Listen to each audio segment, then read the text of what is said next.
Students, आज हम बात करेंगे यूनिट वेक्टर्स के ऊपर।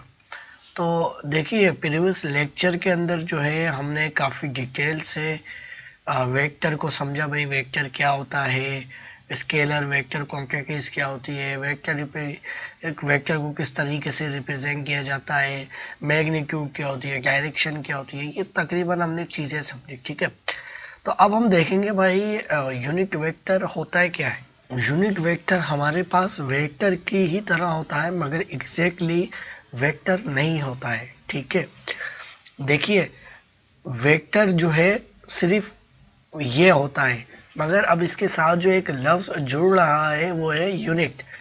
तो हम ये नहीं बोल सकते कि भाई यूनिट वेक्टर और वेक्टर आपस में सेम थिंग है या बराबर है। इस तरीके से हम नहीं कह सकते। ठीक, क्यों? क्योंकि इसके साथ यूनिट भी जुड़ रहा है। अब वेक्टर के लिए हमारे पास सिर्फ क्या रिक्वायर्ड होता है स्टूडेंट्स? हमारे पास रिक्वायर्ड होता है मैग्नीट्यूड। मैग्नीट्यूड सही है, और हमारे पास उसके साथ क्या चाहिए होती है? Plus direction. सही है, साथ में आप चाहिए, मैथमेटिक्स वाला नहीं लिख रहा हूँ, वैसे ही मैं कह रहा हूँ कि साथ डायरेक्शन भी चाहिए होती है। सही है, सही है। तो ये होता है वेक्टर। तो अब ये एक यूनिक वेक्टर है, ये किस तरीके का वेक्टर होगा भाई? होगा ये भी वेक्टर ही, मगर एग्जैक्टली ये वाला वेक्टर नहीं होगा। अगर ये जो भी हमारे पास यूनिक वेक्टर बनता है उसके अंदर क्या यही दोनों चीजें होंगी? नहीं, ऐसा नहीं है। उसके अंदर सिर्फ यही होगी। उसके अंदर सिर्फ क्या होगी? डायरेक्शन होगी। अब आप कहो कि यार वेक्टर्स के अंदर तो मैग्नीट्यूड और डायरेक्शन भी होती है, तो मैंने कब कहा कि यूनिक वेक्टर वेक्टर होता है? मैंने तो नहीं कहा। इस वेक्टर जो सिंपल होता है उसके अंदर मैग्नीट्यूड और डायरेक्शन की जरूरत होती है, मगर यूनिक वेक्टर वेक्टर नहीं है, वो अलग चीज है, उसके साथ यूनिट भी लग गया है। ठीक है, बस ये बात समझिए आप। तो यूनिक वेक्टर क्या होता है? यूनिक वेक्टर हमारे पास गिवन वेक्टर के अंदर ही मौजूद होता है, या एक हमारे पास एक ऐसा यूनिक वेक्टर होता है जिसके पास सिर्फ डायरेक्शन होती है, मैग्नीट्यूड नहीं होती है। ठीक है, यानी मिसाल के तौर पे मैं कहता हूं कि भाई मेरे पास a इज इक्वल टू एक वेक्टर है। ठीक है, a मैग्नीट्यूड।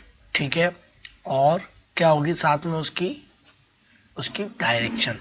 तो ये देखिए, एक हमारे पास कंप्लीट एक क्या बन जाता है? ये वेक्टर बन जाता है। ठीक है, मगर यूनिट वेक्टर क्या होता है? जो हमारे पास गिवन वेक्टर होता है, या हमारे पास किसी वेक्टर, किसी दूसरे वेक्टर की जो डायरेक्शन होती है, वही एक्चुअली हमारे पास क्या होता है? यूनिट वेक्टर है।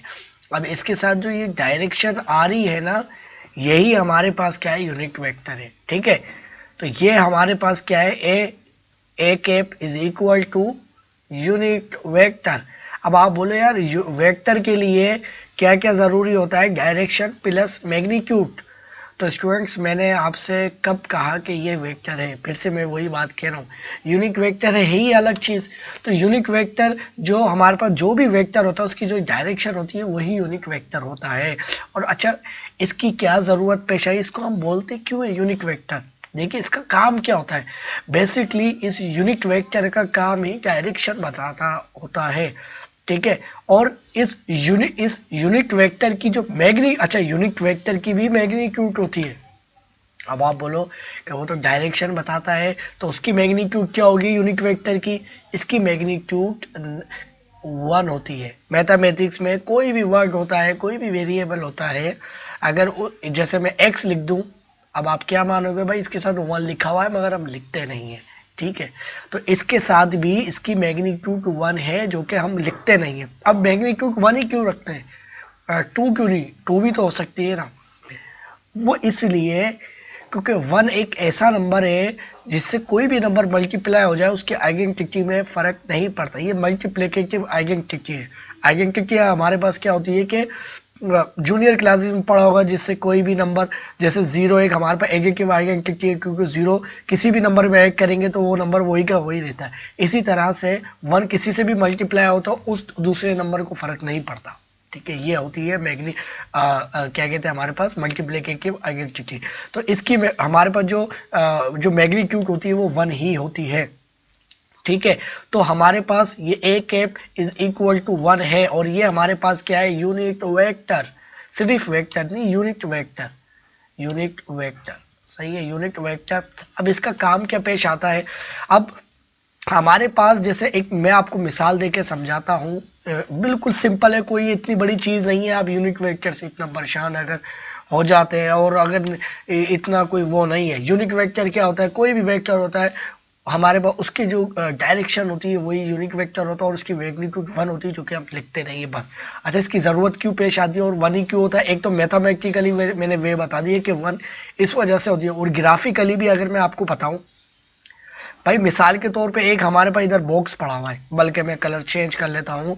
ये हमारे पास रेक्टेंगुलर कोऑर्डिनेट सिस्टम है, ये एक्स एक्सिस, ये वाई एक्सिस, ठीक है। और मेरे पास जो है एक बॉक्स है इधर यहाँ पर, ठीक है। अब ये इधर जो है स्टूडेंट्स, मैं एक बॉक्स बना लेता हूँ, ठीक है। अब ये स्टूडेंट्स मेरे पास एक बॉक्स है, एक कोई भी ऑब्जेक्ट है मेरे पास, कोई भी एक ब्लॉक ले लो, कुछ भी आप इसको कंसीडर कर लो, कोई ऐसा मसला नहीं है, ठीक है।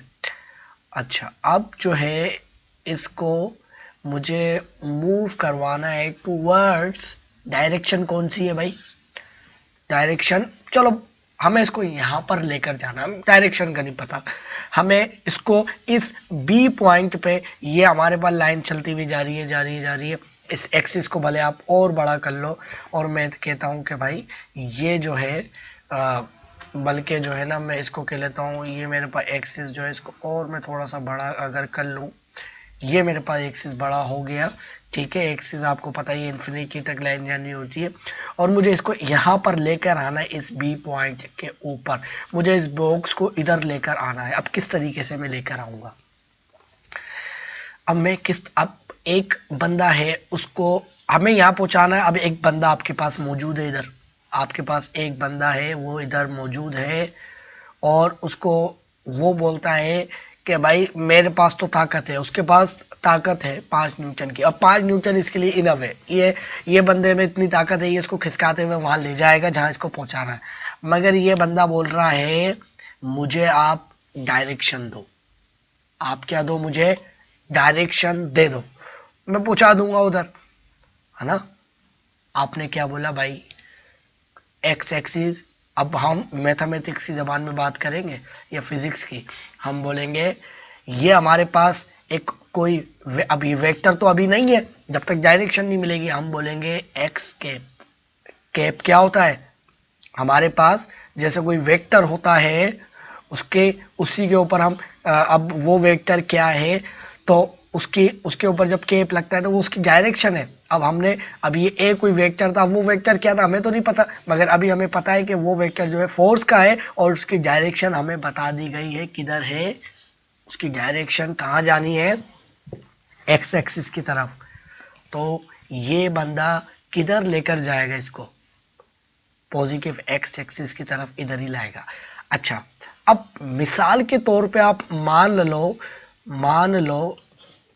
मान लो ये आपके पास 1, ये 2, ये 3, ये 4, ये 5, ये 6, ये 7 और ये 8 और ये 9, 9 सही है, ये 9 मीटर का फासला है, ठीक है। अब मिसाल के तौर पर 9 मीटर है या कुछ भी है, 9 आप डिस्टेंस इसको मान लो। अब उस बंदे ने, वो जब बंदे ने एक्स एक्सिस 1, इसकी 1 यूनिट, 1 इसने क्या बता दी, 1 यूनिट। अब वो यूनिट तो कौन सा, देखिए यूनिट भी 2 होते हैं, एक यूनिट तो ये होता है इसके साथ लग गया, तो इसकी मैग्नीट्यूड के साथ जब यूनिट लग जाता है तो वो कंप्लीटली एक न्यूमेरिकल वैल्यू डिस्क्राइब हो जाती है, भाई वो की चीज़ क्या है, ठीक है। अब ये कोई फोर्स की बात हो रही है, ये हमें पता है न्यूटन से, मगर अभी डायरेक्शन भी चाहिए वेक्टर के लिए, ठीक है। अगर ये एक यूनिट होता है इसके साथ जो लगता है, ठीक है, मगर एक यूनिट हमारे पास वो भी होता है कि हम किसी भी चीज़ की वैल्यू 1 रखते हैं, वो भी यूनिट ही कहलाती है, चाहे वो सेंटीमीटर में हो, 1 होगी, 1 सेंटीमीटर, 1 किलोमीटर, ठीक है। तो इससे ये मिसाल के तौर पे अगर हम इसको मीटर में कंसीडर कर रहे हैं कि 1 2 3 4 5 6 7 8 9, ये 9 मीटर का फासला है अगर है हमारे पास, तो मिसाल के तौर पे इसके पास कोई छड़ी है 1 मीटर लंबी, इस बंदे के पास कोई बंदा है, ये नहीं दूसरा बंदा है ऊपर की जानिब, तो वो इधर अपनी छड़ी से बोलता है उसने एक्स एक्सिस की जानिब बता दिया और उसने अपनी छड़ी बिल्कुल इस एग्जैक्ट लोकेशन पे कर दी। इतनी, ये पूरा 9 मीटर। अब इतनी लंबी तो छड़ी नहीं होगी कि कहां पर एग्जैक्ट पहुंचाना है, सही है। उसको पता है भाई 9 मीटर दूर ये कहीं जाकर उसको बॉस को खिसका के आ जाएगा, मगर उसने अपनी छड़ी करके कहाँ बताया, एक्स एक्सिस की तरफ। और छड़ी अगर पूरी लेंथ में देखो कितनी उसकी जो छड़ी थी वो कितनी आ रही है, या उसकी स्टिक आप कह लो, वो इतनी ही आ रही है 1 मीटर जितनी। मगर कोई फर्क नहीं पड़ता कि उसकी ये छड़ी इतनी ही बड़ी हो या इतनी बड़ी हो, अगर क्योंकि डायरेक्शन तो यही है ना। अगर वो छड़ी इस तरफ दिखाता है तो 9 मीटर वो ऑटोमेटिक इधर ही पहुंचेगा, सही है। तो ये पूरे रास्ते के ऊपर ये छड़ी आ गई। अब कोई उंगली से अगर कोई रास्ता बता रहा है तो वो अपने सिर्फ उस तरफ रास्ते की तरफ उंगली कर देगा। अब वो जो उंगली है उसकी मिसाल के तौर पे आप एक यूनिट या 1 सेंटीमीटर मीटर जो भी आप मान लो, उसकी तरफ डायरेक्शन उसने कर दी है, उसका काम हो गया। और ग्राफिकली भी हम इस बात को अंडरस्टैंड कर सकते हैं कि यार अगर भले अगर ये छोटी सी 1 इंच की भी अगर वो सिर्फ उंगली करके उस तरफ बता दे तो वो डायरेक्शन पता चल गई है उससे। और मैथमेटिक्स में भी हमारे लिए फायदा है क्योंकि वो 1 ही तो है, और 1 से अगर कोई, अब मुझे आप एक बात बताओ, इसकी जो वैल्यू थी एक्स की 1 है ना। अब इसके साथ अगर वो हो सकता था अगर 2 मीटर की भी बता देता है, ऐसे वो उसकी छड़ी 2 मीटर की करके वो 2 मीटर करके बता देता, तो रास्ता तो अब भी पता चल जाता। क्योंकि डायरेक्शन तो वही है। मगर अब काम खराब हो गया है। अब काम क्यों खराब हो गया, क्योंकि अब जो फोर्स थी वो, अगर हम मैथमेटिक्स के अंदर इन रियल लाइफ से हटकर हम बात करें, जब हमारे पास 5 न्यूटन और मल्टीप्लाई हो रहा होगा 2x कैप से, तो ये तो डबल हो जाएगी। तो ऐसा तो नहीं करना, हमें तो सिर्फ डायरेक्शन देनी है, और डायरेक्शन एक ऐसे नंबर से देनी है जिससे हमारा काम भी हो जाए, जो कि हम 1 रखेंगे। क्योंकि 1 रखने से हम सिर्फ इतना ही डायरेक्शन के लिए 1 यूनिट रखेंगे इधर, ये चाहे मीटर हो उसकी स्टिक, तो हमें रास्ता तो पता चल गया। हमारी मैथमेटिक्स की जबान पे भी या हमारे मैथमेटिक्स वाले काम में भी कोई फर्क नहीं पड़ा है। 1 रखने से 2 रखेंगे, डायरेक्शन तो पता चल जाएगी, मगर इन मैथमेटिक्स हमारा काम खराब हो जाएगा। ये देखो, आप गौर करो इस बात को। 2 रखने से 0 रखेंगे, 0 तो रख ही नहीं सकते, क्योंकि तो 0 का तो मतलब ये हो गया कि डायरेक्शन बता ही नहीं पा रहे, ये है मतलब। ठीक है, तो ये यूनिट वेक्टर होता है। ठीक है, अब मैं आपको दोबारा एक और चीज समझाता हूँ। यूनिट वेक्टर को एक और एग्जांपल से बताने की कोशिश करता हूँ, आपको आई होप कि समझ में आ रही होगी बात। ठीक है, मिसाल के तौर पे बल्कि मैं एक रेक्टेंगुलर कोऑर्डिनेट सिस्टम बनाता हूँ एग्जैक्टली यहाँ पर। ठीक है, अब स्टूडेंट्स हमारे पास ये कोई एक वेक्टर है, एक कोई फोर्स वेक्टर है। ठीक है, अब एक बंदा था, उसने ए पॉइंट से फोर्स लगाना शुरू करी। फोर्स लगाते लगाते उसने यहाँ पर बी पॉइंट पे, ए पॉइंट से इसने फोर्स लगाई और बी पॉइंट तक वो पहुंच गया। मगर अब आप देखो, अगर हम एक्स एक्सिस को रेफरेंस रखते हुए ये कहें कि उस बंदे ने जब फोर्स लगाई ऐसी तिरछी, तो उसने एक डायरेक्शन में फोर्स नहीं लगाई, 2 डायरेक्शन में फोर्स लगाई है उस बंदे ने। अगर बात करें, अगर हम इस बंदे ने, अगर एक ही बंदे ने इसके ऊपर कोई फोर्स लगाई है इसको खिसकाते हुए, तो उसने, उस बंदे ने 2 डायरेक्शन में फोर्स लगाई है। उसने अगर वाई की जानिब देखें तो वाई की जानिब इतनी फोर्स लगाई है, और एक्स की जानिब इतनी फोर्स लगाई है एक ही बंदे ने। यानी वो इस तरह से, अगर इसको रेफरेंस माने, किसको, अगर हमारे पास रेक्टेंगुलर कोऑर्डिनेट सिस्टम को रेफरेंस मानते हुए हम बात करें, तब अगर ये हो ही नहीं तो फिर कोई मतलब ही नहीं बनता कि उस बंदे ने कहाँ खिसकाया कहाँ नहीं। मगर अगर इस रेड प्लेन के ऊपर जब हमने इसको ड्रॉ किया है, तो इसका मतलब तो यही है कि उस बंदे ने इस तरीके से उसको मूव करवाया है, किस तरह से मूव करवाया है कि उसकी 2 डायरेक्शन में फोर्स लगी है। या अब इसका उलट बोल लो, आप उलट क्या बोलो कि एक हमारे पास ऑब्जेक्ट था यहाँ पर, यानी हमारे पास कोई ऑब्जेक्ट था, लाइक इस तरीके से यहाँ पर पड़ा हुआ था, सही है। यहाँ पर कोई हमारे पास पड़ा हुआ था, एक बंदे ने यहाँ से फोर्स लगाई, एक बंदे ने यहाँ से फोर्स लगाई। देखो, 2 बंदे अब लगा रहे हैं, बात को समझना क्या बोलना चाह रहा हूँ। 2 बंदे फोर्स लगा रहे हैं, सही है। अगर हम यहाँ देखें तो इधर ये एक्स एक्सिस है, ठीक है, और ये वाई एक्सिस है। अगर हम देखें तो इसने एक्स जिसका ज़्यादा तय किया है और वाई थोड़ा कम किया है।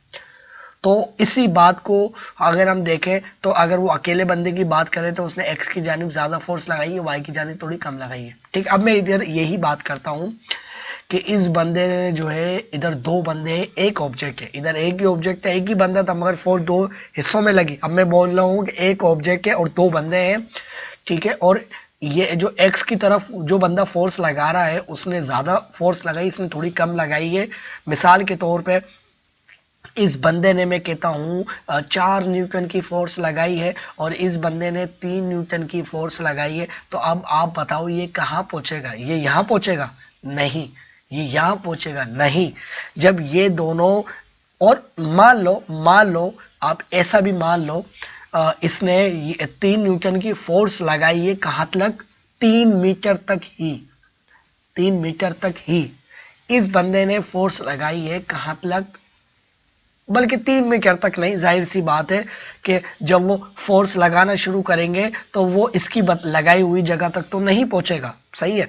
अब इस बंदे ने फोर्स लगाई 3 न्यूटन की, इस बंदे ने फोर्स लगाई 4 न्यूटन की, ठीक है, और एक सर्टेन टाइम के बाद जाके वो कहीं रुक गए, तो वो ऑब्जेक्ट कहाँ पहुंचेगा? यहाँ पहुंचेगा, यहाँ पहुंचेगा, या यहीं पहुंचेगा? अगर हम अपने दिमाग से सोचें तो हमारा जो है ऑब्जेक्ट यहीं पहुंचेगा, एग्जैक्टली यहीं पहुंचेगा। सही है। अगर आप किसी बात को रेफरेंस रखते हुए भी बोले कि मिसाल के तौर पे हमारे पास एक रिवर है, दरिया है, वो इस तरीके से जा रहा है, यहाँ से इस तरीके से जा रहा है, पानी इधर इधर, उसकी वेलोसिटी जो भी है, उसकी कोई भी स्पीड है दरिया के पानी की, और उसके ऊपर एक कश्ती है लाइक इस तरीके से, और वो आप जो है किस जानिब लेके जा रहे हो, आप उसकी जो कश्ती को आप फोर्स लगा रहे हो ऊपर की जानिब, यानी आप जो है ना, वो आप कश्ती को यहाँ ले जाने की कोशिश करो, आपका उसने मुंह इधर किया हुआ है, तो आपकी कश्ती यहाँ पहुंचेगी, यहाँ पहुंचेगी। दरिया इस तरफ फोर्स लगा रहा है, आप इस तरफ फोर्स लगा रहे हो, कश्ती किनारे पर आ जाएगी इस तरफ आकर। अगर आपकी कश्ती यहाँ पर है, अगर आपकी कश्ती जो है, अगर आपकी कश्ती जो है मिसाल के तौर पे यहाँ पर है, मैं अगर आपको यहाँ पर शो करवाऊँ, अगर आपकी कश्ती यहाँ पर थी तो दरिया तो यहाँ फोर्स लगा रहा है, आप यहाँ फोर्स लगा रहे हो, तो आपकी कश्ती यहाँ पहुँचेगी। अब यहाँ पहुँचिए, ऊपर की जानिब कम गया, तो इसका मतलब है दरिया ज़्यादा फोर्स लगा रहा है। एक आपको सेंस देने की कोशिश कर रहा हूँ, ठीक है। तो बिल्कुल एग्जैक्टली अब इधर जो है एक बंदे का कॉन्सेप्ट निकाल के हम दो बंदे का कॉन्सेप्ट लेकर आ रहे हैं। दोनों बातें ठीक है, वैसे भी कर सकते हैं, मगर एक आपको एक मैं यूनिक वेक्टर बताने की कोशिश कर रहा हूँ कि आप ये सोचो कि एक बंदे ने एक्स की जानिब फोर्स लगाई थी, एक बंदे ने, ये हमारे पास क्या, ये रिजल्टेंट फोर्स आई है। एक बंदे ने इधर ताकत लगाई किस जानिब? इस जानिब। एक बंदे ने फोर्स लगाई इस जानिब, ठीक है। जब दोनों ने फोर्स लगाई तो ऑब्जेक्ट हमारा जो है एग्जैक्ट यहाँ पहुंचा, और इसको मैंने कह लिया कि भाई ये एफ डैश हमारे पास कोई वेक्टर है। अब इसकी मैग्नीट्यूड क्या होगी? इस वेक्टर की मैग्नीट्यूड क्या होगी और डायरेक्शन क्या क्या होगी? अगर आप देखो तो ये हमारे पास वेक्टर आया, वेक्टर एफ। बात को समझो, वेक्टर एफ आया। अब मैंने क्या बताया, एक वेक्टर हमारे पास इतना बड़ा लगा है, इतनी बड़ी फोर्स का वेक्टर हमारे पास फोर्स लगी F1, और कितने न्यूटन की लगी? 1 2 3 4, हम इसको न्यूटन मार रहे हैं। और y की जानिब जो हमारे पास फोर्स लगी 1 2 3, तो ये हमारे पास, ये अगर मैं इसको ए वेक्टर कह लेता हूँ, बल्कि इसको मैं कह लेता हूँ कि भाई ये मेरे पास कोई ए वेक्टर है, ये मेरे पास ए वेक्टर है और ये मेरे पास बी वेक्टर है। यानी अगर मैं आपको यहाँ से दिखाऊं, अगर मैं आपको बल्कि यहाँ से नहीं दिखाता हूँ, एक फोर्स जो ये वाई एक्स एक्सिस बन रहा है, इसको मैं यहाँ बनाता हूँ, ठीक है। ये एक मेरे पास कौन सी फोर्स लगी है भाई? ये हमारे पास ए वेक्टर है, ठीक है। ये पूरा एक वेक्टर हमारे पास फोर्स लगी है। वेक्टर भी तो एक फोर्स ही है ना, और डायरेक्शन भी है उसके पास, एक्स एक्सिस की जानिब वो बंदा लगा रहा था, सही है। मगर नीचे वाले ने उसी ऑब्जेक्ट के ऊपर यहाँ से जो है फोर्स लगाई ऊपर की जानिब, तो उस बंदे ने यहाँ पर फोर्स लगाई, और इसका नाम है बी, ठीक है। अब जब इस बंदे ने फोर्स लगाई तो ये रिजल्टेंट फोर्स एफ आई है, तो ये एफ फोर्स किसके बराबर आई है? जब एक ऑब्जेक्ट के ऊपर, कोई हमारे पास ऑब्जेक्ट था, उसके ऊपर दो फोर्स हमने पुश करी, तो हमारे पास एक वेक्टर ए यानी ये वाली पूरा वेक्टर बना, साथ में हमारे पास बी वेक्टर जो है ये बना। अब ए वेक्टर किसके बराबर होगा? अगर ए वेक्टर हम बात करें भाई किसके बराबर होगा, तो ए हमारे पास जो वेक्टर होगा स्टूडेंट्स वो हमारे पास बराबर होगा भाई किसके बराबर है? हमारे पास बराबर है 1 2 3 4, 4 न्यूटन फोर्स है ना, तो 4 न्यूटन। डायरेक्शन क्या है? डायरेक्शन हमारे पास है X head, direction X head ही है ना, क्योंकि इसका यूनिट वन ही है, अभी भी देखो वन ही है, इसका यूनिट वन ही है। इसने जो बंदा इधर ताकत लगा रहा था 4 न्यूटन की, उसको ए हेड दे दिया, बोले इससे मल्टीप्लाई कर ले तेरी डायरेक्शन आ जाएगी। जब उसने एक्स हेड एक्स के साथ मल्टीप्लाई हुई उसकी फोर्स, तो वो एक्स एक्सिस उसको पता है भाई सीधे हाथ की तरफ है, तो उसको उसने इतनी फोर्स उंगली खड़ी करके बता दी और वो अपनी बताई हुई जगह पर पहुंच गया। ठीक है, तो इसकी वन ही है। और अगर हम बी की बात करें तो बी क्या है? बी हमारे पास है, बी वेक्टर कितनी है भाई? 3 न्यूटन, 3 न्यूटन की है। फोर्स कहाँ लगानी है?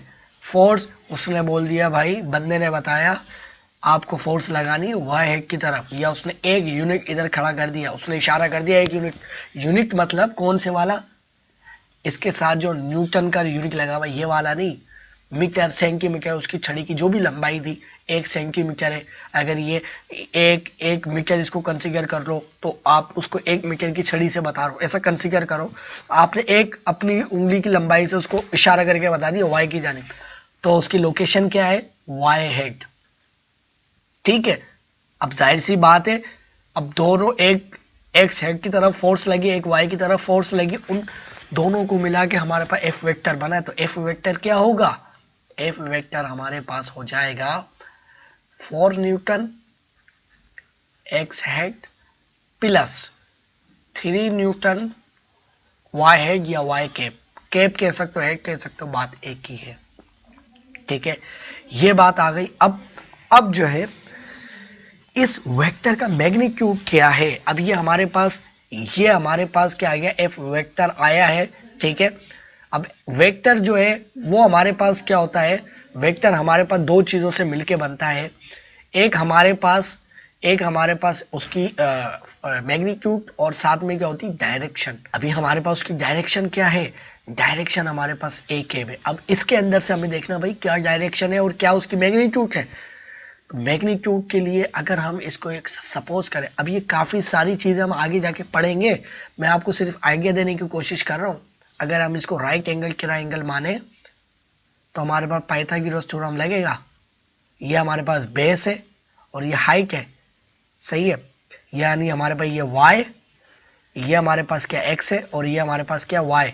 या अगर मैं आपको यहाँ से ये जो एक्स जो है मैं यहाँ से ख़त्म कर लूँ इतनी सारी चीज़ें, तो अगर जो है इसको मैं यहाँ से जो है अगर सही करने की कोशिश करता हूँ तो ये जो है फिर से ख़राब हो गया। ठीक है, अगर जो है यहाँ से मैं आपको बताने की कोशिश करूँ कि ये हमारे पास क्या था, याद रहे कि इसको मैंने ए वेक्टर और बी वेक्टर कहा है, सही है ना। यह इसको एक काम ये कर लेते हैं, इसको ए और बी वेक्टर नहीं कहते, इसको कह लेते हैं कैपिटल एक्स, ताकि हमें याद रहे कि भाई ए जो है एक्स के उसमें बात हो रही है, इसको कैपिटल एक्स बोल लेते हैं ताकि हमारा काम खराब ना हो, ताकि हमें याद रहे कैपिटल एक्स है ये, और ये है कैपिटल वाई, ये कैपिटल वाई। ठीक है, नाम चेंज कर रहे हैं ताकि हमें परेशानी नहीं हो। ये है कैपिटल वाई। तो अब जाहिर सी बात है ये हमारे पास दोनों किसके बराबर हो जाएंगे? ये हमारे पास दोनों बराबर हो जाएंगे कैपिटल वाई कैपिटल एक्स। ठीक है, capital X vector plus capital Y vector, दो वेक्टर्स को मिला के ये बनाए। ठीक है, ये आ गए। अब मैग्नीट्यूड की जरा बात करें तो वाई राइट एंगल ट्रायंगल बननी है तो हमें पता है पाइथागोरस थ्योरम क्या होता है, H O H square plus हमारे पास बेस प्लस हमारे पास हाइट, या आप इसको परपेंडिकुलर स्क्वायर स्क्वायर। तो आपको पता है कि एक जो एक्स की जानिब है वो हाइट है, और वाई की जानिब जो है उसको दोनों को आप क्या करोगे, उसका जब आप इसको हाइपोटेन्यूज मान के ही, आपको तो यही चाहिए ना, यही तो है रिजल्टेंट वेक्टर। अभी आगे दोनों वेक्टर से जब एक ऑब्जेक्ट पे दो फोर्स लगी तो रिजल्ट में वो जगह कहाँ पहुंची है।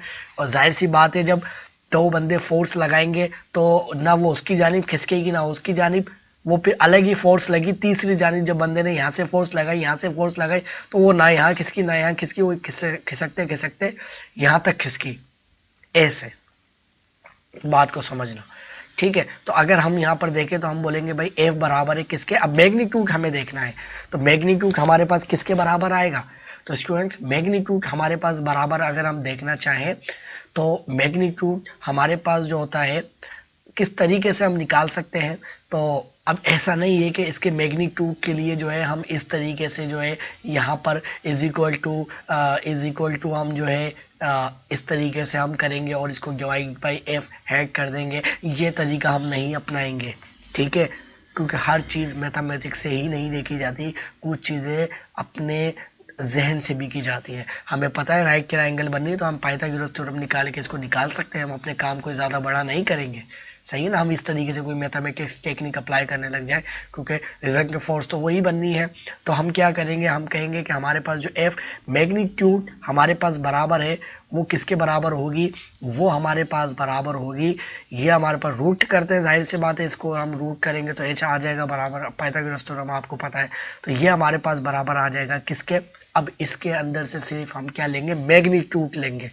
ये साथ में क्या लिखेंगे, दो वेक्टर जो लिखे हुए हैं जिनसे वेक्टर हमारे पास एफ बनना है तो उसकी सिर्फ हम क्या लेंगे, डायरेक्शन नहीं लेंगे, सिर्फ हमें मैग्नीट्यूड चाहिए जो कि क्या है, फॉर न्यूटन। अच्छा फोर क्यों नहीं ले रहे, न्यूटन भी क्यों ले रहे, क्योंकि न्यूटन पता तो चले भाई वो है क्या, सही। डायरेक्शन की जरूरत नहीं, सिर्फ मैग्नीट्यूड, मगर वो मैग्नीट्यूड किसकी है, फोर्स है क्या है, तो वो न्यूटन की है, यानी फोर्स की मैग्नीट्यूड है, सही है। अगर एन सिर्फ न्यूमेरिक वैल्यू 4 लिख दे तो पता ही नहीं चलेगा वो चीज़ थी क्या, इस वजह से। और मैथमेटिक्स के लिए भी बड़ा ज़रूरी है, तो हम लिखेंगे भाई 4n का होल स्क्वायर, ठीक है, प्लस हमारे पास इधर क्या हो जाएगा, हमारे पास हो जाएगा 3 न्यूटन का होल स्क्वायर। तो आपको पता ही है आपके पास किसके बराबर हो जाएगा, 16n प्लस 9n, और ये दोनों न्यूटन न्यूटन ऐड हो जाएंगे तो हमारे पास 25 स्क्वायर तो हमारे पास 25n स्क्वायर, और जब दोनों का रूट होगा तो हमारे पास क्या आ जाएगा, 5 न्यूटन।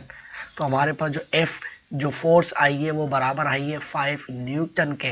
जब 5 न्यूटन के स्टूडेंट्स हमारे पास ये बराबर आ गई तो इसका मतलब है ये एफ वेक्टर जो है स्टूडेंट्स हमारे पास ये इज इक्वल टू हमारे पास 5 न्यूटन के बराबर है, इसकी मैग्नीट्यूड। तो अब आपकी मर्जी है कि आप जो है इसको इसकी जो मैग्नीट्यूड है आप इधर मैग्नीट्यूड लिख दो, इसकी कितनी है भाई, 5 न्यूटन।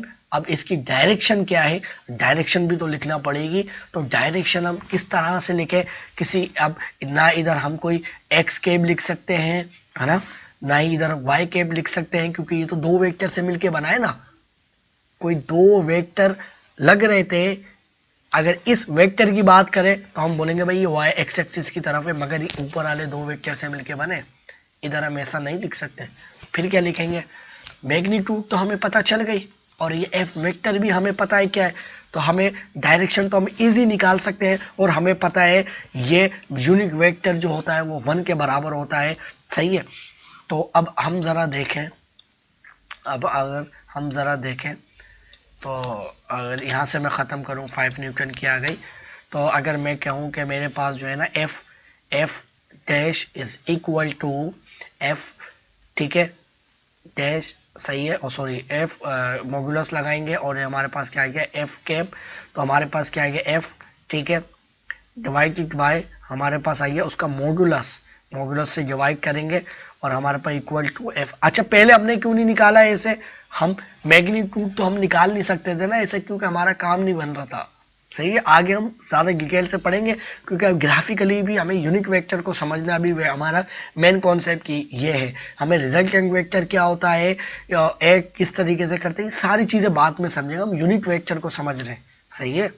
तो ये हम यूनिक वेक्टर हमें सिर्फ डायरेक्शन देता है, ये मैंने आपको बताया, ठीक है। अब अगर हम यूनिक वेक्टर हमारा देखें क्या आया है, तो हमें पता है भाई हमारा जो वेक्टर जो था एफ वेक्टर वो किसके बराबर है, वो हमारे पास बराबर है 4n एक्स कैप, ठीक है, प्लस हमारे पास किसके बराबर 3n y कैप, ठीक है, डिवाइडेड बाय मैग्नीट्यूड क्या निकाली हमने 5 न्यूटन, ये मैग्नीट्यूड इस तरह से magnitude 5 newton is equal to f hate.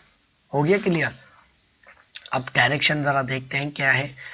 अब डायरेक्शन कैसे निकालेंगे, देखो दोनों n इसके अंदर भी है n इसके अंदर भी, जब कॉमन लेंगे तो 5 इससे कैंसिल आउट हो जाएगा ना, तो हमारे पास 5 न्यूटन ये हमारे पास क्या आ गया x हेड डिवाइडेड बाय 5, ठीक है, प्लस और ये 5 दोनों से जो है हमारे पास डिवाइड होगा तो ये कैप आ गया और divide by 5 is equal to f cap.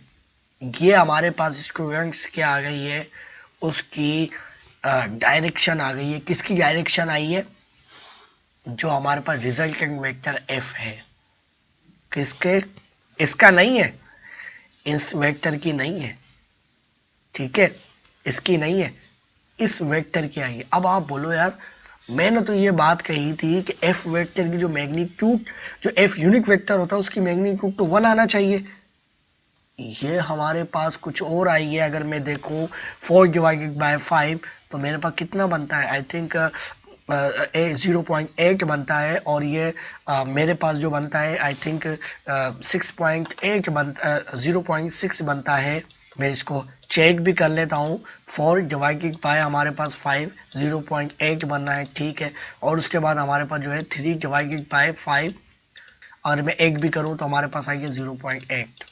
ये क्या, हमारे पास 1 तो आ ही नहीं रही, तो इसका क्या मतलब है, तो इसका मतलब है कि स्टूडेंट्स हमने जो यूनिक वेक्टर की बात करी थी कि उसकी मैग्नीट्यूड 1 होगी, इसकी तो नहीं आई।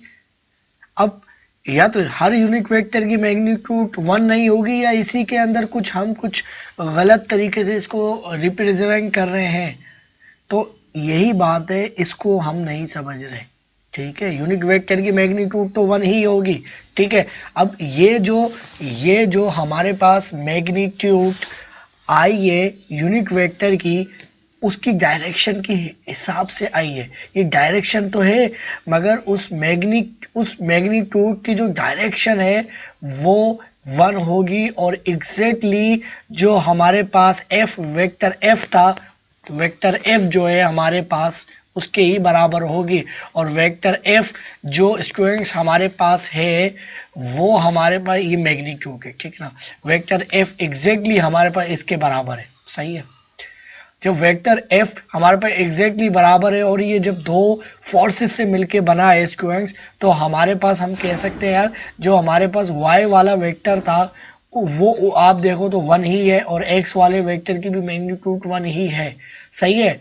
अब इधर जो डायरेक्शन आ रही है एक्स वाई के साथ, तो आप बोलो यार 1 आना चाहिए इधर, क्योंकि अब ये एक्स और वाई वाले वेक्टर की बात नहीं हो रही है, सिर्फ इसी वेक्टर की जो हमारे पास एफ वेक्टर है उसकी डायरेक्शन की बात हो रही है। अगर इस वेक्टर को स्टूडेंट्स मैं अगर चेक करता हूं, तो ये हमारे पास अगर मैं एक्स एक्सिस और वाई एक्सिस का कार्टेशियन कोऑर्डिनेट सिस्टम लेता हूँ, अब स्टूडेंट्स जो हमारे पास वेक्टर्स थे वो वेक्टर इधर आ गए, ठीक है ना। हमारे पास दो वेक्टर से मिलकर एफ वेक्टर बना था, ठीक है, और जो हमारे पास जो कैपिटल एक्स वेक्टर था, इसकी अगर इसकी जो यूनिक वेक्टर की मैग्नीट्यूड है वो 1 है, इसमें भी मैग्नीट्यूड 1 है। अब इन दोनों वेक्टर की मदद से ही हमें जो एफ वेक्टर रिजल्टेंट वेक्टर आया उसकी मैग्नीट्यूड ये निकाल कर देंगे, ऐसा नहीं है कि खुद से निकल जाए। अब इसकी जो मैग्नीट्यूड आई है वो हमारे पास आई है 0.8 प्लस हमारे पास आई है 0.6, सही है।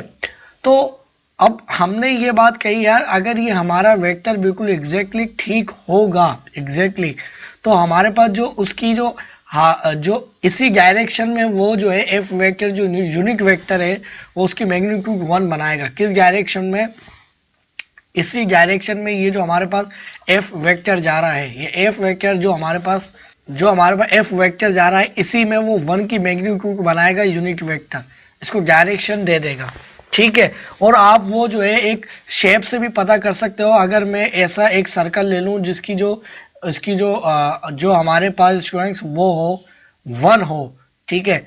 अगर मैं एग्जैक्टली इधर बनाता हूं सर्कल, अब स्टूडेंट्स ये वाला जो सर्कल है, अगर आप यहाँ से भी देखो, अगर मैं परपेंडिकुलर गिराता हूँ तो ये जो परपेंडिकुलर मेरे पास गिरा है ये 0.6 ही है, और ये जो मेरे पास जो बेस बन रही है ये मेरे पास 0.8 ही है। अब जाहिर सी बात है, इनका अगर मैं पाइथागोरस थ्योरम लगाकर इनका मैं हाइपोटेन्यूज निकालता हूँ वो 1 ही आएगा, जो कि ये है। ये मैंने सर्कल इसलिए लिया है क्योंकि ये हमारे पास ये एक 1 है, तो जाहिर सी बात है रेडियस कहीं से भी चेक करेंगे तो वो 1 ही आएगा। तो इसकी भी जो मैग्नीट्यूड है वो क्या आई है, 1 ही आई है। अब इससे हमें क्या पता चल गया है, वो जो हमारे पास दो वेक्टर से बनके एक रिजल्टेंट एफ वेक्टर बना था उसकी डायरेक्शन ये है। ठीक है, अब इससे काम क्या हुआ, इससे एग्जैक्ट तो हमें लोकेशन, जाहिर सी बात है, अब इधर हमारे पास एक्स एक्सिस और वाई एक्सिस है। अब इसके अलावा तो हम कोई या तो एंगल की मदद से हम वो बता सकते हैं डायरेक्शन, या तो एक्स वाई की ही उसमें रेफरेंस में बताएंगे। ऐसा तो है नहीं कोई मैं कह दूं भाई किस तरफ जाना है, एक्स वाई के उसमें ही रहते हुए बताएंगे, तो उंगली का इशारा करके थोड़ी बता सकता हूँ इधर मैंने लिख दिया नॉर्थ में जाना है, इधर एक्स वाई प्लेन है तो एक्स वाई की ही फॉर्म में हमें बात करनी है। ठीक है, अब इससे ये हो गया, जब हमें डायरेक्शन पता चल गई और हमें पता चल गया, तो इससे ये होता है, देखो अभी भी इसका मैग्नीट्यूड हमने निकाला है तो वो 1 ही आया है। अगर आप इसको जमा नहीं करो, इसको आप देखो, ये एक्स की आप उसमें बताया कि जो वेक्टर की मैग्नीट्यूड आएगी यूनिट वेक्टर की, तो वो ये तो हमारे पास एक्स की जानिब फोर्स लगेगी और वाई की जानिब इतनी फोर्स लगेगी, फिर जब जाहिर सी बात है वो ट्रायंगल बननी है तो हाइपोटेन्यूज जब उसकी निकाली जो कि डायरेक्शन उसी एफ वेक्टर की तरफ थी, तो वो मैग्नीट्यूड की 1 ही आई है अगर आप देखो तो। अब मिसाल के तौर पे कोई कहता है यार मुझे जो है 5 न्यूटन की जो है ना, मुझे डायरेक्शन दो, मुझे आप डायरेक्शन दो किधर, मुझे 10 न्यूटन की फोर्स लगानी है इसी, जहाँ पर ये जो 5 न्यूटन का वेक्टर था ना, इसी डायरेक्शन में मुझे 10 क्या लगानी है, 10 न्यूटन की फोर्स लगानी। तो आप उसको क्या दोगे, तो आप उसको ये दोगे। जब आप उसको ये दोगे तो एग्जैक्टली वो फोर्स इससे डबल होगी और इसी डायरेक्शन में होगी। यानी अगर हम बात करें तो अगर मैं इसका डबल कर लूँ तो वो एग्जैक्टली इधर ही आएगा हमारे पास, इस तरीके से, इसी डायरेक्शन में। सही है, यानी वो इतनी लंबी फोर्स हो जाएगी और डायरेक्शन भी यही जाएगी। अगर इसके साथ हम इसको चेक करेंगे इतनी ही लंबी डायरेक्शन होगी। जाहिर सी बात है जब 10 न्यूटन की हो जाएगी तो वो डबल हो जाएगी और डायरेक्शन यही वाली रहनी चाहिए। तो हम इसको कैसे देंगे, हम इसको बोलेंगे भाई हमारे पास ये क्या है, ये 10 न्यूटन की फोर्स है, इसको जो है एफ के साथ मल्टीप्लाई करवा देंगे तो हमारे पास रिजल्टिंग एफ जो वेक्टर 2 है, F1 वेक्टर आ जाएगा। कैसे, अब हमारे पास क्या है, 10 न्यूटन टाइम्स किससे मल्टीप्लाई होगा, हमारे पास 4x है, ठीक है, डिवाइडेड बाय 5, ठीक है, इसके साथ प्लस हमारे पास जो है ना क्या हो जाएगा इधर 3y कैप डिवाइडेड बाय 5। सही है, तो अब स्टूडेंट्स अगर ये हमारे पास 10 न्यूटन दोनों से जब मल्टीप्लाई होगा दोनों टर्म से, तो हमारे पास क्या होगा, जब इस टर्म से मल्टीप्लाई होगा तो 5 5 से डिवाइड होगा और 10 10 पे और 10 5 से डिवाइड होगा तो 2 बचेगा। सही है, जब 2 बचेगा हमारे पास तो 2 4 से मल्टीप्लाई होके हमारे पास क्या आ जाएगा 8x कैप। ठीक है, ठीक है, उसके बाद जो है हमारे पास प्लस क्या हो जाएगा, अब जाहिर से बात है जो है ना इधर ये 10 जो था, जब 10 इससे मल्टीप्लाई होगा 3 से, सही है ना, तो ये 5 पे डिवाइड होगा और ये नीचे वाला भी 5 पे डिवाइड होगा तो इधर 1 बचेगा और ये 2 बचेगा इधर फिर वापस से ही, और जो है 2 इससे मल्टीप्लाई होगा 3 से, तो हमारे पास क्या बचेगा 6y कैप। ठीक है, और ये हमारे पास जो वेक्टर आएगा F1 जो कि हम रिजल्टेंट वेक्टर कह रहे हैं, जिसकी हमारे पास मैग्नीट्यूड क्या रखी थी, हमने 1 रखी थी। सही है ना, हमारे पास कोई F वेक्टर F1 वेक्टर हमने कहा, सही है, और इसकी हमने मैग्नीट्यूड क्या रखी थी 10 न्यूटन की। सही है, अब ये हमारे पास ये जो रिजल्टेंट वेक्टर आया है, अब x की तरफ ये वाला वेक्टर इतनी फोर्स से लगेगा 1 न्यूटन x, सही है, और ये वाला इतना, और सही है ना, साथ में इसका न्यूटन भी आएगा। मैं इधर जो है इसको वापस से अगर लिख दूं, इधर आएगा न्यूटन भी। सही है, तो बल्कि जो है ना इसको मैं यहाँ से इस तरह से करता हूँ। ठीक है, ये आ गया न्यूटन, उसके बाद इधर भी जो है ना न्यूटन आएगा। सही है, इधर भी न्यूटन आएगा। ठीक, तो ये हमारे पास न्यूटन आ गया है। ठीक है, तो अब देखो इधर अगर हम x न्यूटन की बात करें जो हमारे पास, जो अगर हम देखें वेक्टर, तो स्टूडेंट्स ये देखिए अगर मैं कलर जो है यही वाला रखता हूँ तो ये हमारे पास किधर बनना है, 1 2 3 4 5 6 7 और ये 8, तो हमारे पास ये बनना है। ठीक है, ये हमारे पास वेक्टर x बन रहा है जो कि हमारे पास क्या है 8 न्यूटन का है और टूवर्ड्स x पर है। ठीक है, ये हमारे पास वेक्टर आ गया। दूसरा हमारे पास कौन सा बनना है 6 न्यूटन का, तो 1 2 3 4 5 6, तो एक ये इधर आ गया है। सही है, तो अगर आप देखो तो ये हमारे पास अगर ये देखो तो एग्जैक्टली जो हमने पहले ही कहा था यार, उसी डायरेक्शन में उसकी यूनिक वेक्टर हमने जो निकाला था ये वाला, हमने उसकी मैग्नीट्यूड निकाली यूनिट वेक्टर की जो कि 1 थी। मैंने दिखाया भी आपको ये 1 है। और जब किसी दूसरे वेक्टर को उसकी हमने जो डायरेक्शन दी तो वो उससे मल्टीप्लाई हो गया, एग्जैक्टली उसी के ऊपर आया है, यानी उसी लोकेशन पे या उसी जो है डायरेक्शन में है, बस उसकी लेंथ बड़ी हो गई है। और अगर आप देख भी लो तो ये 10 न्यूटन की ही हो गई है। तो अब देखिए यूनिक वेक्टर से ये फायदा होता है जब हम उसको निकाल लेते हैं तो अब इस तरह से हमने किसी दूसरे वेक्टर को उसी डायरेक्शन में फोर्स लगानी थी, हमने उससे मल्टीप्लाई करा, हमारा काम हो गया। तो यूनिक वेक्टर का काम ये होता है कि वो किसी वेक्टर की जो है डायरेक्शन दूसरे वेक्टर को दे सकता है। सही है ना, किसी उसने फोर्स को दे दी, वो फोर्स से मल्टीप्लाई होकर एक वेक्टर तो बन गए मगर सेम डायरेक्शन में है, मैग्नीट्यूड डबल है, एग्जैक्टली वो ही। तो ये यूनिक वेक्टर का कॉन्सेप्ट होता है। ठीक है, अब इसके अंदर जो है ना किस तरीके से हम वेक्टर्स को देखते हैं, ये सारी चीज़ हम आगे पढ़ेंगे। सिर्फ यूनिक वेक्टर में आपको बताना चाह रहा था। सही, आई होप कि आपको समझ में बात आ गई होगी। अब मैं यूनिक वेक्टर को अगर बताऊं भाई, हम क्या वाकई में ही जैसे हमारे पास ये वेक्टर था, ये वेक्टर है, इसके 1 न्यूटन है, तो और हमने देखा ये एक्स एक्सिस की तरफ है, इसकी मैग्नीट्यूड 1 है, तो क्या हम हर बार एक्स के भी लिखते हैं? नहीं, हम ऐसा नहीं लिखते। अगर हमारे पास कोई भी वेक्टर होता है 3 डायमेंशन में या 2 डायमेंशन में, तो उस लोकेशन को हम एक्स और वाई से डिनोट नहीं करते यूनिक वेक्टर में, हम उसको रिप्रेजेंट करते हैं आई हैक, जे हैक और के कैप। ठीक है, तो हमारे पास अगर ये रेक्टेंगुलर कोऑर्डिनेट सिस्टम है 3D प्लेन में, ठीक है, तो हमारे पास ये क्या होता है, ये z है, ये हमारे पास y है और ये हमारे पास क्या है x है, और ये सारे पॉजिटिव है, ये पॉजिटिव है और ये क्या है पॉजिटिव है। तो स्टूडेंट्स हमारे पास i की जानिब जो यूनिक वेक्टर की, अब जाहिर सी बात है यूनिक वेक्टर की हमारे पास जो लेंथ होती है वो हम मैग्नीट्यूड जो है 1 ही रखते हैं सिर्फ डायरेक्शन बताने के लिए। ठीक है, तो ये देखिए इधर जो है ना हम इसको, ये जो इस डायरेक्शन में ये यूनिक वेक्टर इसको कंसीडर कर लो, तो इसको हम ये नहीं कहेंगे कि भाई ये इसकी जो डायरेक्शन है एक्स कैप है, इसको हम हमेशा कहते हैं आई कैप। ठीक है ना, इसको हम कहते हैं आई कैप। सही है, इसको हम क्या कहते हैं, आई कैप कहते हैं। बल्कि मैं यहाँ पर ठीक से बना लेता हूँ। सही है, ये आई कैप हम इसको कहते हैं। ठीक है, और इधर जो स्टूडेंट्स हमारे पास वाई की तरफ जाती है 1 मैग्नीट्यूड, इसको हम बोलते हैं जे कैप। सही है, क्या बोलते हैं, जे कैप। और जो स्टूडेंट्स हमारे पास z की तरफ जाती है इसको हम बोलते हैं के कैप।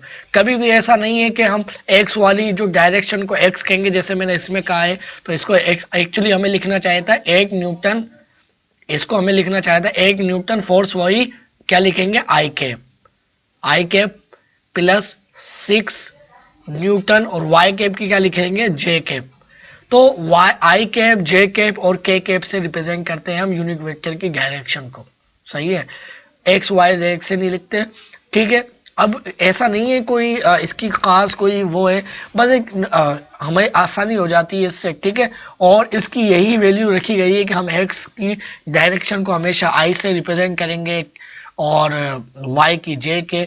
ठीक है, तो इसी तरीके से जो है ना हम इसको रिप्रेजेंट करेंगे। ठीक है, ठीक है, आई होप कि आपको यूनिक वेक्टर की जो डिटेल है काफ़ी अच्छी तरह से समझ में आ गई होगी। अब नेक्स्ट लेक्चर के अंदर जो है हम वेक्टर्स को और जो है समझने की कोशिश करते हैं। ठीक है, यूनिक वेक्टर आई होप कि आपको समझ में आ गया होगा।